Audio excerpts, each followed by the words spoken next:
กองห้อยที่1กองพันที่1โรงเรียนก่อสร้างนาย10เลข2เวียงไซได้รับการอุปถัมภ์ปรินเตอร์1เครื่องจากครอบครัวพ่อแม่นักเรียนมูลค่า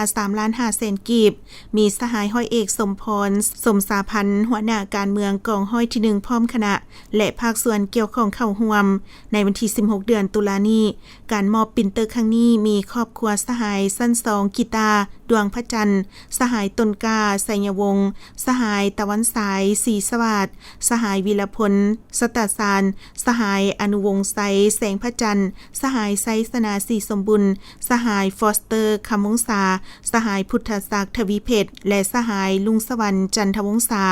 โอกาสนี้ห้อยเอกสมพรสมสาพันธ์ได้ต่างหน้าให้พนักงานนักโหบกล่าวหับพร้อมทางฝากความเยี่ยมถามข่าวแสดงความขอบใจ